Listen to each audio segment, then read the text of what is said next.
Bom, pessoal, então nós vamos para mais uma aula nossa aqui. Eu vou estar trabalhando com vocês hoje sobre a atmosfera, né? Como o próprio nome fala aqui, é o palco dos fenômenos climáticos, ou seja, aonde ocorre todos os nossos fenômenos climáticos é nessa atmosfera, por isso precisamos então compreender um pouco mais sobre ela.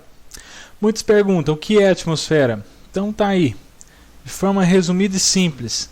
A atmosfera é a camada gasosa que envolve a Terra e a acompanha em seus movimentos, certo? Então ela acompanha o planeta aí nos seus movimentos que nós vimos nas aulas anteriores, né, falando sobre os movimentos do planeta, rotação, translação. Aqui um conceito do Ayoade, né, que é o autor do livro Introdução à Climatologia para os Trópicos, e nesse livro ele define a atmosfera como sendo um sistema complexo de gases, partículas sólidas e líquidas em suspensão, que envolve o globo terrestre e que é mantido sobre ele pela ação da gravidade. Bom, vamos pegar aqui alguns conceitos importantes, só para a gente pensar. Ó. Um sistema complexo, né? Difícil compreensão mesmo, de gases e partículas sólidas e líquidas em suspensão. Então a atmosfera é formada por gases, partículas sólidas e partículas líquidas que estão em suspensão e que envolve todo o globo terrestre e que é mantido, né, sobre o globo terrestre pela ação da gravidade, ou seja, a força gravitacional que o planeta tem faz com que toda essa camada gasosa que possui partículas sólidas e líquidas permaneça sobre o planeta da forma que está, certo? Tá aí então o conceito básico para definir. Nós vamos compreender um pouquinho então primeiro sobre as características da atmosfera e posteriormente a gente fala sobre a sua estrutura. Então, pensando na característica, nós podemos entender o seguinte: atualmente a maior parte da massa atmosférica é constituída de um reduzido número de elementos, como nós vimos no conceito, gases, partículas sólidas e massa líquidas, ou partículas líquidas, como vocês quiserem chamar.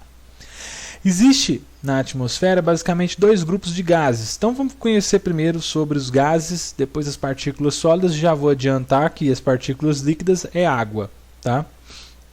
No estado líquido. Então existe basicamente na atmosfera dois grandes grupos de gases, que nós vamos compreender quais são. Que o primeiro é os dos permanentes, ou seja, os gases que não variam na atmosfera, ou que o seu volume, seu percentual é sempre o mesmo, tá? E os que são variáveis, aqueles gases que o seu percentual, o seu volume varia conforme a região do planeta, conforme a situação em que a atmosfera se encontra, certo? Ao longo do ano, enfim. Vamos caminhar para a gente poder ver aqui um pouquinho mais. Essa tabela 1, ela está mostrando então os gases não variáveis do ar atmosférico. O que é? Principalmente aqui, ó, o nitrogênio e o oxigênio. Se a gente olhar aqui o conteúdo por volume, ou seja, em relação a toda a atmosfera, quais gases aqui dos chamados não variáveis nós temos em maior porcentagem? Nitrogênio, mais de 78%, né, da atmosfera é constituída de nitrogênio, e oxigênio, 20,9%. Ou seja, isso que nos demonstra, muita gente achava que o oxigênio é o gás que mais predomina na atmosfera, mas na verdade é o nitrogênio. Tá? A nossa atmosfera possui aí quase 80% dela formada por nitrogênio, certo? E umas outras partes bem menores, uma participação bem menor, nós temos outros gases: argônio, neônio, hélio, metano, criptônio, hidrogênio, xenônio. Então são gases não variáveis e que o seu percentual permanece o mesmo aí na atmosfera em qualquer local do planeta que a gente for. Aqui nós temos, aqui só fazer uma ressalva, eu falei de locais, né, que permanece. Aí a pessoa pode falar assim, pô, mas o oxigênio, pô, vai jogar lá na Bolívia, lá na altitude e tal, e aí fala-se que o oxigênio é mais rarefeito. Tá, nós não estamos falando aqui da variação levando em consideração os fatores climáticos como a altitude, como é o exemplo que eu citei aqui, mas sim estamos falando da constituição da atmosfera, né? Do que ela é constituída. Então 78% dela é constituída de nitrogênio, e 20, mais de 20%, um pouquinho, de oxigênio, certo?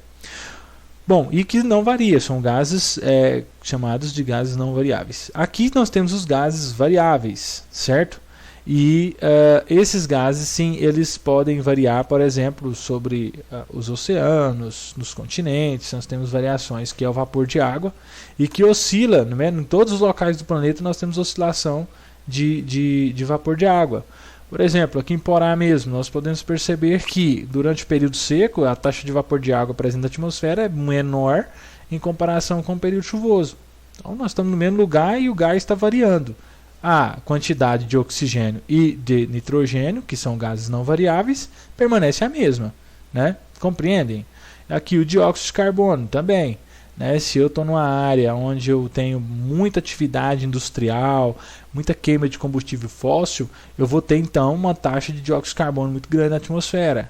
Aí se eu cessar essas atividades por um mês, por exemplo, eu vou diminuir essa taxa, ela vai oscilar, né? É algo que não ocorre com oxigênio, nitrogênio, hidrogênio, que são gases presentes na nossa atmosfera.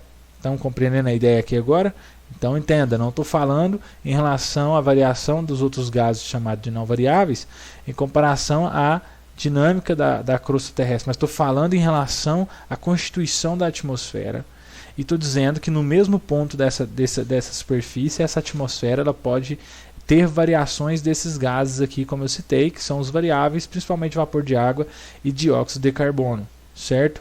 Então é bom a gente entender isso está bem montadinho na nossa cabeça, beleza? Então vai também da circunstância, né? Esses gases, né, as fontes deles, né, e está muito ligado, além das fontes de produtoras, mas também a movimentos da atmosfera. Mas vamos caminhar um pouquinho mais para a gente entender. Então, o papel dos componentes da atmosfera, né? Então, primeiro, nós vimos ali os gases, os dois grupos principais, e temos agora aqui os aerossóis. Não é aerosol, é aerossóis. Que se trata das partículas sólidas, né? Que estão aí em suspensão na atmosfera. Que é poeira, fumaça, que leva junto com ela partículas de matéria orgânica, né? Que foi queimada muitas vezes, sal mineral, que estão aí em suspensão na nossa atmosfera. E esses aerossóis têm um papel fundamental, porque quando nós formos estudar a formação das nuvens, nós vamos perceber que esses aerossóis vão contribuir significativamente para que haja a formação das nuvens e, consequentemente, chuva, né? Os gases mais importantes da atmosfera desempenham um papel peculiar, merecendo considerações adicionais. Então, dentre aqueles dois grupos de gases ali, existem alguns que merecem uma atenção interessante até pela discussão que eles provocam. Que são eles? Vapor de água, dióxido de carbono e o ozônio. Vamos ver cada um deles aqui.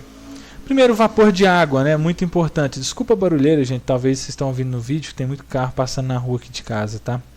Então, o vapor de água. Nós temos que entender o seguinte. Primeiro, ele é matéria-prima para a formação de nuvens. Né? Então a nuvem ela é originada do vapor de água. Só para adiantar os curiosos, uma nuvem não é fumaça, nuvem é água no estado líquido. É a condensação do vapor de água na atmosfera, ou seja, a passagem do vapor, né, de água para o estado líquido, que é a condensação, dá origem às nuvens. Certo? Então o vapor de água é matéria-prima para a formação de nuvens. Se eu tenho pouco vapor de água na atmosfera, eu tenho pouca possibilidade para obter nuvens também. E se eu tenho muita quantidade, um maior teor de vapor de água na atmosfera, maior vai ser a probabilidade de se formar nuvens e também posteriormente poder haver chuva, né? Dependendo aí do teor de vapor de água presente na atmosfera. Também é um veículo importante para transportar calor na atmosfera, tanto vertical, né, quanto horizontalmente. Tá bom? Olha, vamos ver. Por quê? Ele atua como agente termorregulador, como regulador de temperatura. É o que significa esse nome aqui, termorregulador.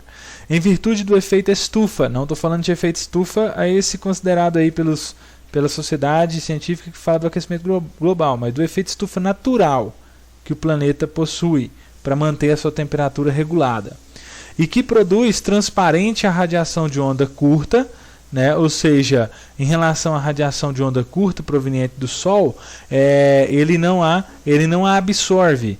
E a radiação de onda longa, que é a radiação devolvida para a atmosfera, ele a absorve. Entenderam? Então ele é transparente à radiação de onda curta, mas ele absorve a radiação de onda longa, que é a radiação infravermelha. Vamos entender um pouquinho aqui sobre essa ideia da radiação, para vocês compreenderem essa ideia do vapor de água como um regulador de temperatura.